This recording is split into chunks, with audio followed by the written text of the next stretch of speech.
Well, welcome back to Ingrid's World. On this show, you will meet Benita Fitzgerald Mosley, a high-profile international leader in the sports industry. She will discuss her journey as a student athlete pursuing a degree in industrial engineering, winning the gold medal at the Olympics, leading the USA track and field 2012 Olympic team, resulting in 29 medals at the London Olympics. She will also discuss her work with women in cable communications as president and CEO, and her present work now as CEO of Laureus Sports for the Good Foundation. Yes, she's a game changer, and I'm thrilled to have her on the show.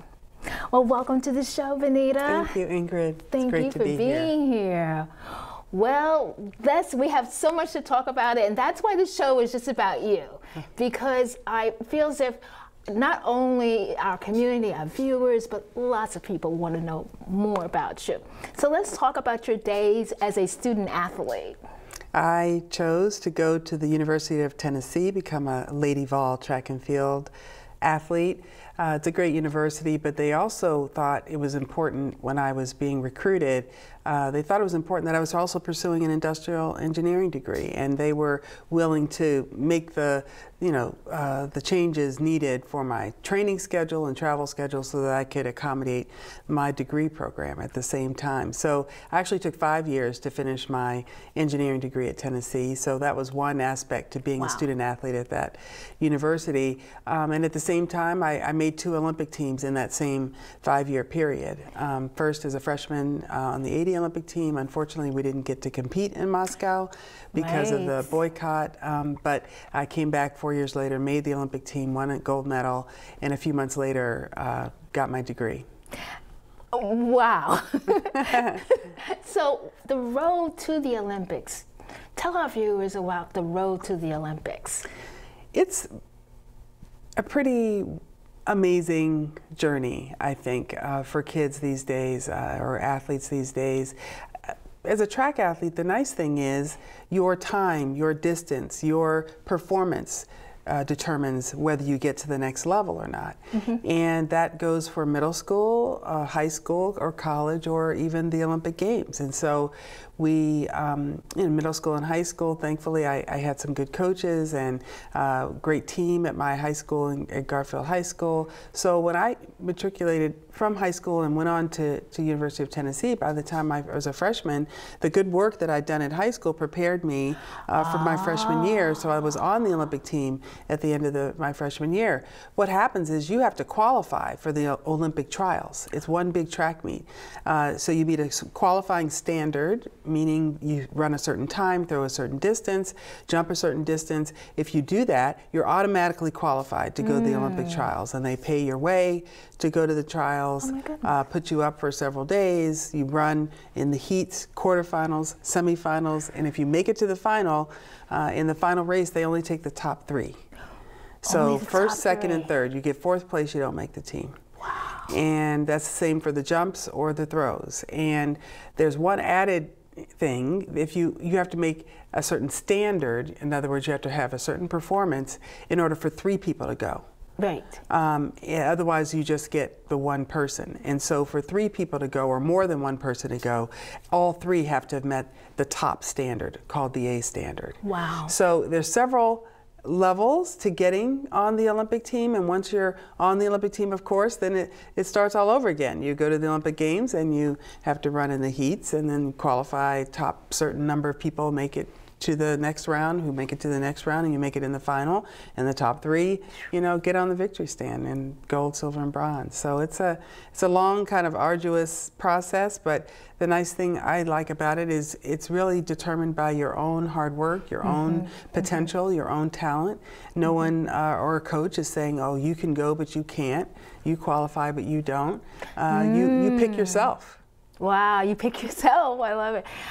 In fact, when I was at the museum, I saw, in fact, our viewers are going to see that your name on the wall under the Olympics. And then, now the picture that we're showing about you running, what was that? Was that actually, where you won the gold medal? Yes, that was in Los Angeles, in the Coliseum. in the Coliseum. My goodness.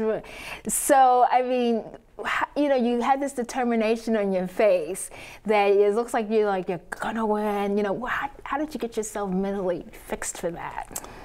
A few months before the Olympic Games, I was still at the University of Tennessee, as I said, and we were training. It was a hot summer day, and it dawned on me that I was working as hard or harder than anybody else. I deserved to win the gold medal as much as anybody else, and so I just claimed it right there at practice that day. I decided that, you know, that was my gold medal and that I was going to approach it as if it were mine. Now, anything can happen in a race, right? Anything can happen, but I wanted my mental position to be that I was going to win the gold medal, and I was going to do everything it took in order to put myself in that position. On the track, in my training, mentally not doubting myself, but rather having a positive frame about what I was, you know, capable of doing, and positioning myself, envisioning myself and visualizing myself, you know, in the Coliseum. Thankfully, the Olympic trials were in the Coliseum, so I knew exactly, you know, where the tunnel was, where the warm-up track was, you know, what the stadium looked like, what it felt like full. And so I was able to visualize myself walking into the stadium, running through the rounds, you know, on the victory stand, because I'd done it and seen it already. So you were already prepared. So now you're a winner, and now how did you get Team USA to get 29 medals at London? I mean, how do you now take that experience and then translate it to other athletes? I think it was a combination of the engineering degree and my own executive experience. I had by then, thankfully, had been CEO of Women in Cable for 9 years, and other roles as director of all the Olympic training centers, and then obviously having had to put forth that effort, take advantage of certain training in order to get on the victory stand myself, I could put my own personal experience into it. And so we you know, had a big task ahead of us. We wanted to have the team have some unprecedented success, and so we decided we put together a high performance plan. We call this kind of like a strategic plan, but focused on winning medals at the Olympics. And I brought together a group of individuals, coaches, athletes, sports scientists, sports medicine, coaches and executives from USA Track and Field, volunteer leaders, a myriad of people, like 26, 27 different people. Wow. And we spent 2 whole days hashing out this plan, because I, you know, always felt like as a leader, I'm the best when I'm facilitating other success, when I'm bringing other ideas to the fore, instead of just relying on my own expertise and my own background and experience. And so I figured if I get the best at the table and their ideas are brought together, and we are then, you know, I get their buy-in. I even had the U.S. Olympic Committee staff at the table, because much of the funding that we needed to carry out the plan was coming from the U.S. Olympic Committee. Smart. And so there was, you know, when we formally submitted the plan to them for them to fund it, it was hard for them to say no, because they were sitting at the table when we developed the plan. And so it was a really great joint effort between and among, you know, the organizations, USOC, USA Track and Field, the volunteers on the board and committees that work within USA Track and Field, and of course the great coaches and the awesome athletes. You know, there's no question that we have the best talent in the world, and we've on many, many occasions won the medal count at the track and field competition. However, in Beijing, 4 years prior to London, we did not have the best performance. Our athletes didn't perform to expectations, particularly our relay teams didn't, and our management staff actually had some challenges as well. And so really it had to be a very strategic approach And hence the reason I brought all of those folks together. You know, what did we do wrong in Beijing? What did we do right in Beijing that we can capitalize on? What can we change? And it was everything from Team USA management, who managed and how we managed the team, the personnel we took to World Championships, to the Olympics, making that more consistent and reliable, putting sports science and medicine practices in place and bringing that expertise to the athletes at their training camp. We call those sport performance workshops. And the funding that we provided to the athletes. Who got the funding? How much did they get? Rejiggering, we called it a tier system that we created for the athletes. And so it was all of that put together that helped us put a system in place that facilitated success for the athletes. So it was like truly a team effort. 100%. 100%. Yeah. So when the athlete steps up there, it's a lot more. It's a team behind the team. It's a team behind the team. She's got her coach, or he's got their trainer, their personal trainer, but that's one piece of the puzzle. If the rest of the system is falling apart behind them, then they aren't going to be at the track at the time they're supposed to be there. They won't have the appropriate support. On the ground at the Olympics, they won't have the appropriate training opportunity when they get there, or facilities. And so we spent $500,000 to upgrade a facility in London just for the U.S. track team to train. Way. Absolutely, yeah. It makes sense. Nobody else got to train there, just the U.S. athletes. Oh my and goodness. They had a place where they could go, train 2 times a day, 3 times, whenever they needed to be there. We had transportation for them to get to and from, access only for their coaches, our trainers, and medical staff and science staff. And it was really, again, it was like being the orchestra leader, but you know, you can lead all you want, but if there are no violinists and flautists and you know, it's just a bunch of instruments. Right. Exactly. Well, that's like fascinating to me. So now we fast forward to what you're doing. I mean, you have this fantastic career, and in fact, you know, you're here at, you know, was it Fairfax Public Access, and you actually headed, let's say, Women in Cable. Yeah. So my goodness, I was like, oh my goodness, I was reading, I'm like, my, here we go. So, and now your current position as CEO, your company? Laureus Sport for Good Foundation. So Laureus, so what a CEO, what are you doing, and what's the mission? The mission is to change the lives of youth and strengthen communities through the power of sport. And about 17, 18 years ago, Nelson Mandela was a speaker at the first ever Laureus World Sports Awards. And those awards are the most touted, you know, sports awards in the world. Right. And that event or program was developed by a man named Johan Rupert, who runs Richemont, which is a holding company for luxury brands like Cartier, Piaget, Montblanc, Chloe, Roger Dunhill, you know, on and on. Yes. And we are fortunate enough to have them as being a founding patron, as well as Daimler, which owns Mercedes-Benz. Yes. And those two companies also sponsor Laureus USA, thankfully. Wow. And Johan from Richemont is still the chairman of that company, and he was inspired by, he's from South Africa, and he was friends with Nelson Mandela during the whole process of him becoming president. And a year later, when the Springboks played the All Blacks in the final of the Rugby World Cup, and it inspired the movie Invictus. As you may recall. Yes. And Morgan Freeman played, and Matt Damon played the key characters, Nelson Mandela and the head coach of the Springboks. And the two of them really plotted to use sport, that game, that World Cup championship in South Africa, being hosted in South Africa, to be a catalyst to bring the white South Africans and the black South Africans together. And if you think about it, I mean, Nelson was in prison for 27 years, came out a few years later, was elected president of his country, and the Springboks really represented the white supremacy in South Africa. And so the black South Africans would cheer the British team, rugby team. They didn't cheer their own team.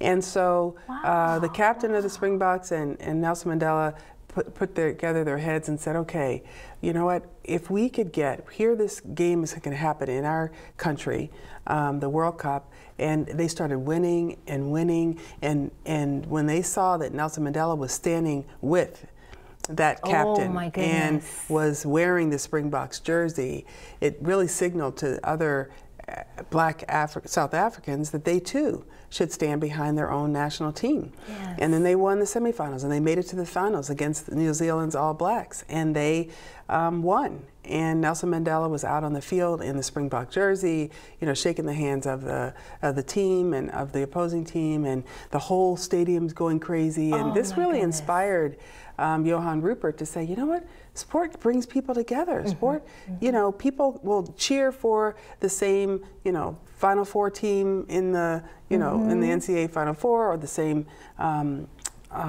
Super Bowl team, or Team USA when we're at the Olympic Games. I mean, the country rallies behind their team, right? Yes. And across racial lines, they don't care if the athlete is black or white or disabled, or they don't matter, right? If they've got USA across their chest, or their home team across their chest, that's what they care about. So Nelson saw this.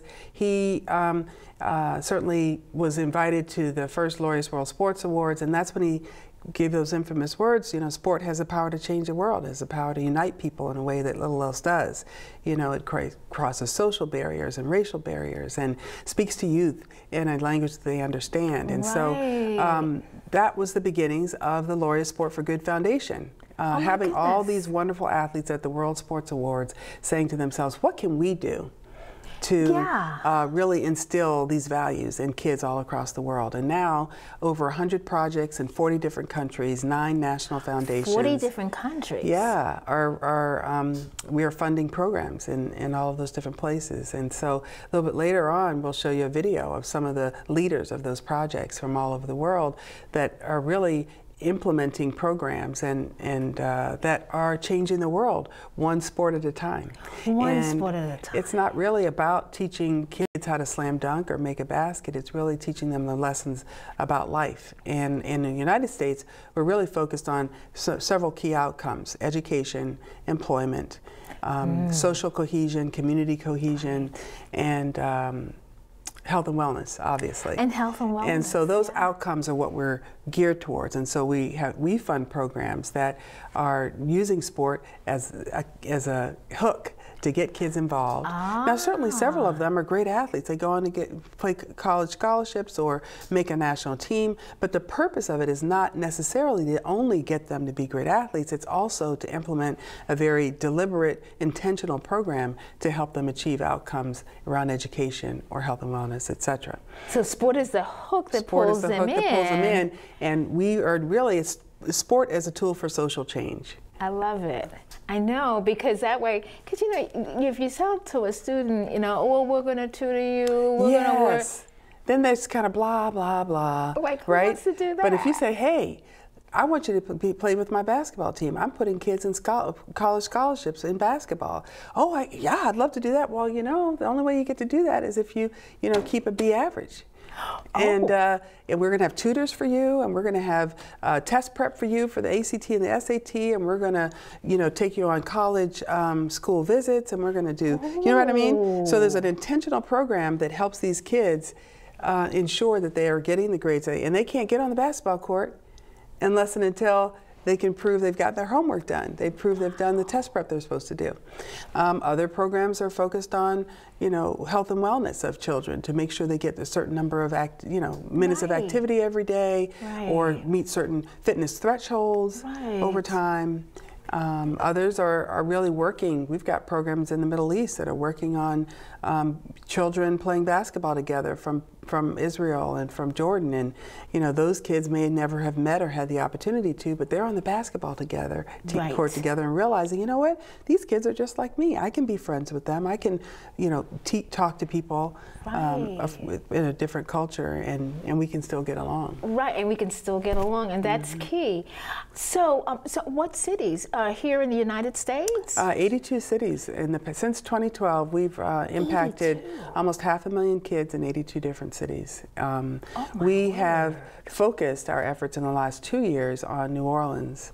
And as you know, as I said, Mercedes-Benz USA is a top sponsor of ours, and they have the Mercedes-Benz Dome, Superdome in New Orleans, and the Mercedes-Benz Stadium that will be opening in the fall. And so New Orleans and Atlanta are the first two cities where we were taking a lot of resources instead of sprinkling them around the country and saying, not instead of, in addition to doing that, but the lessons we've learned with the programs that we funded around the country, we're saying, you know what, if we could create a community-wide coalition, cross-sector, from the education space and health and wellness, the mayor's office, the parks and rec, and then add to that these sports-based youth development programs that are, you know, fledgling and trying to serve kids. If we could attack the unemployment rate for youth, if we could attack the health and wellness of kids, if we could attack the educational challenges that the kids are having, using these sports programs, funding them, will be the backbone of a kind of collective impact model. What things can we do? How can we help them build capacity so they're serving more kids, and those programs are integrated into the local fabric of New Orleans or Atlanta. Excellent. And so in just 2 short years, we've been able to go for the 6 organizations that we're funding. They're part of a 20-plus organization coalition, but those 6 organizations were serving 10,000 kids 2 years ago. They're serving over 50,000 now. 50,000 in just 2 years. 5 times? Yeah, 5 times as many. Yeah. Wow. Yeah. So and it's really, again, back to that team effort. It's not just these organizations that are just 1 staff person, 2 staff people. Now they have 6, 7, 8 staff people, because not only from the funding we've given them, but because we're teaching them and helping them develop their leadership capabilities to be able to fundraise more, serve more kids, fundraise more, serve more kids, build more staff, serve more kids. And so it really helps elevate the city. Those 50,000 kids are learning lessons and becoming better citizens, and will ultimately have a better life for the fact that they've been involved in these programs. So, you know, and that's like so powerful. So before we do the before I ask you to introduce the video, you've done so many wonderful things. So I always like to say, so what's next for Benita Fitzgerald Mosley? I don't know what's next. You know, I've been in this job about a year, and so what's next for me is to really see what we were doing in Atlanta, what we're doing in New Orleans, and figure out a mechanism for really scaling that, and so we can impact even more kids more deeply in cities across the country. So we're looking at a handful of cities to roll out into 2017, and really I want to elevate this idea of sport for development. Every year on April 6th, the UN has named this the International Day of Sport for Development and Peace. And so even the UN, the International Olympic Committee, and others have recognized that sport has this power. It has the power. And so what I want to do in the United States is, we're a sports culture, right? We are. We really, oh my gosh, kids are playing from the time they're 2 or 3 years old. I really want to elevate this idea of sport for development, that we can employ something we all love, that many of us have access to, to a level that can really facilitate and address some of the challenges, societal challenges that we're having here in the U.S. And so that's ultimately my goal right now. I think in my career, I think at some point I'll probably take all the lessons I've learned in cable and track and field and Olympics and Laureus and everything else, and probably figure out a way to do something on my own. But that's a few years down the pike. Wow, you're changing. So our last part, you know, before you introduce the video, for those young people who are saying, I want to be just like Benita Fitzgerald Mosley, what's your advice to them? My advice, first and foremost, is to find a sport you love. I would say that. And everybody's not going to be the best athlete. It's not about trying to win an Olympic gold medal or make it on a college scholarship or something. It's really about being healthy and happy. And we talk about, you know, participating in sport releases all these endorphins and all these other great things, but it's also a catalyst for achieving things outside of your life. So I think you learn lessons on the playing field that you can't learn anyplace else. So play a sport, get a great education, maximize your high school education so that you can maximize post-high school education, whether that's a trade school or community college or university or grad school. Whatever that means for you, pick that job, that career path that's going to, again, make you happy and inspire you. And if you do that, to me, that's what I've done. I've followed my dream. What's the next dream? What's the next goal? What's the next opportunity? Where can I serve? Okay. Where can I help others win gold medals in their lives? And that's been my goal. Well, it's a perfect way to end this video and, you know, continue on this path. We're going to be watching you as we always love to. And now we're going to see this wonderful video, and the video is Laureus Sport for Good Summit. Every other year, we bring together all those 100+ projects from the 40 different countries, all in one place. So these are individuals from all over the world that are using sport for social change. Wonderful. Benita, thanks again for being on the show. It's wonderful. Sport has the power to change the world. 1, 2, 3! It has the power to inspire. It has the power to unite people in a way that little else does.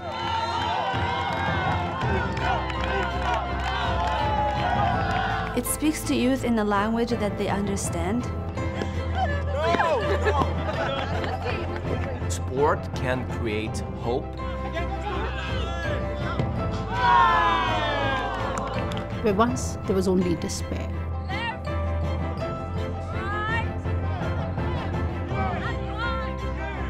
It is more powerful than governments.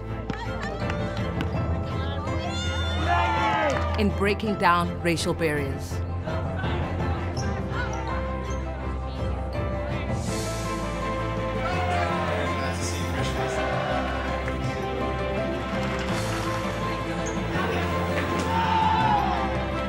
Good job! Sport has the power to change the world. في الرياضة القوة لتغيير العالم. O esporte tem o poder para mudar o mundo. Sports sinamandla singashintsha umhlaba wethu. Sport has the power to change the world. Sport hat die Kraft, die Welt zu verändern. खेल में दुनिया बदलने की ताकत है. A través del deporte podemos cambiar el mundo. Sport has the power to change the world. I'd like to thank again Benita Fitzgerald Mosley for being an excellent guest and discussing her fascinating career. My inspirational quote this time is from Mia Hamm. Take your victories, whatever they may be, cherish them, but then use them. Don't settle for them.